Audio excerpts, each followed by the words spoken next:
ఈ American Tourister 32 litres black casual backpack just Amazon లో మాత్రం 16 lakhs revenue per month make చేస్తుంది just ఒక్క ప్రోడక్ట్ నుండి మాత్రమే. ఎస్, దట్స్ బికాస్ వాళ్ళ బ్రాండ్ వాల్యూ వల్ల అని మీరు అనుకోవచ్చు. దట్స్ ట్రూ, బట్ వాళ్ళు ఎలా ఆ బ్రాండ్ వాల్యూను క్రియేట్ చేశారు? ఇలా ఒకవేళ సక్సెస్ఫుల్ బిజినెస్ ను క్రియేట్ చేయడానికి మనం ఈ బ్రాండ్ నుండి నేర్చుకోవాల్సిన 5 లెసన్స్ ఏంటి, అది చూసే ముందు ఇంకా ఇటువంటి ఇన్ఫర్మేషన్ వీడియోస్కి మన ఛానల్ను సబ్స్క్రైబ్ చేసుకోండి. Number 1, solving the problem.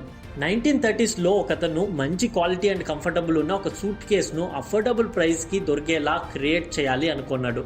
అదే అమెరికన్ టూరిస్ట్ కంపెనీగా గ్రో అయింది. వీళ్ళ అజెండా ఫస్ట్ నుండి చాలా క్లియర్గా ఉంది.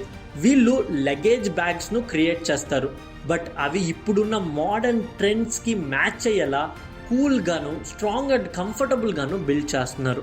సో మీరు కూడా ఒక కేటగిరీ ఆఫ్ ప్రోడక్ట్ను పిక్ చేసి ఆ ప్రోడక్ట్ అండ్ కేటగిరీను ఎలా ఇప్పుడున్న ట్రెండ్స్కి ఇంప్రూవైజ్ చేయవచ్చు అని థింక్ చేయండి. Number 2, quality.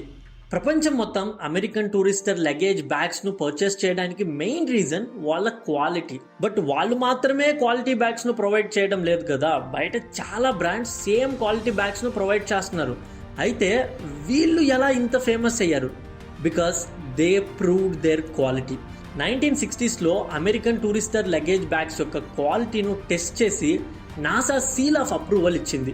వీళ్ళ బ్రాండ్ ప్రోడక్ట్స్కి డ్యూరబిలిటీ అండ్ ఎక్స్ట్రీమ్ కండిషన్లో కూడా విస్టాండ్ చేసే క్వాలిటీ ఉంది అని అప్రూవల్ ఇవ్వడం మాత్రమే కాకుండా వీటిని అపోలో మూన్ మిషన్లో కూడా యూజ్ చేశారు. సో మీరు ఒకవేళ మీ ప్రోడక్ట్ను మీ ఓన్ వెబ్సైట్ లేదా అమెజాన్ అండ్ ఫ్లిప్కార్ట్లో లిస్ట్ చేస్తున్నారు అంటే అట్లీస్ట్ 1 పిక్ మీ ప్రోడక్ట్ ఎంత స్ట్రాంగ్ అనేది డిస్ప్లే అయ్యేలా చూసుకోండి. ఫర్ ఎగ్జాంపుల్, లాగిన షర్ట్ లేదా ఏ మెటీరియల్ యూజ్ చేసాం, అది ఎంత స్ట్రాంగ్, ఇటువంటి డీటెయిల్ ఎక్స్ప్లెనేషన్ ఇవ్వండి. Number 3, cool collaborations. నేను ఆల్రెడీ చెప్పిన విధంగా కూల్ అండ్ మోడర్న్ డిజైన్స్తో వీళ్ళు కస్టమర్స్ను అట్రాక్ట్ చేస్తున్నారు. బట్ అలా చేయడానికి డిస్నీతో కొలాబరేట్ అయ్యి వాళ్ళ ఫేమస్ డిజ్నీ క్యారెక్టర్స్ను వీళ్ళ బ్యాగ్స్తో ఇన్కార్పొరేట్ చేసి ఒక కొత్త మోడర్న్ లుక్స్ను వాళ్ళ ప్రోడక్ట్స్కి తీసుకొచ్చారు. సో మీరు కూడా మీ ఓన్ ప్రోడక్ట్స్కి ఏదైనా డిజైన్స్ యాడ్ చేయడానికి అవుతుందా, ఆ డిజైన్స్ను యూజ్ చేసి బయట ఉన్న మీ కాంపిటీటర్స్ను బీట్ చేయడానికి అవుతుందా అని ఒకసారి చెక్ చేసి చూడండి. Number 4, marketing. American Tourister company marketing గురించి అసలు చెప్పాల్సిన అవసరం లేదు. వాళ్ళ brand ambassadors Virat Kohli and Ronaldo, so వాళ్ళ రీచ్ కూడా అలాగే ఉంటుంది. బట్ మీరు ఒకవేళ ఇప్పుడు స్టార్ట్ చేస్తున్నారు అంటే బయట ఒక ఫేమస్ కోట్ ఉంది, మీ ప్రోడక్ట్ యొక్క క్వాలిటీ బెస్ట్ ఉంటే మీరు మార్కెటింగ్ చేయాల్సిన అవసరం చాలా తక్కువ ఉంటుందని.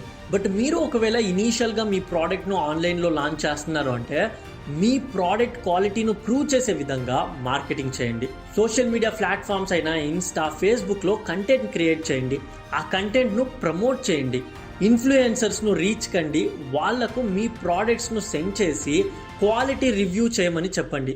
ఈ విధంగా మీరు ఈజీగా మీ ప్రోడక్ట్కు ఒక ఎంగేజ్మెంట్ను తీసుకురావచ్చు. Number 5, customer service and feedback.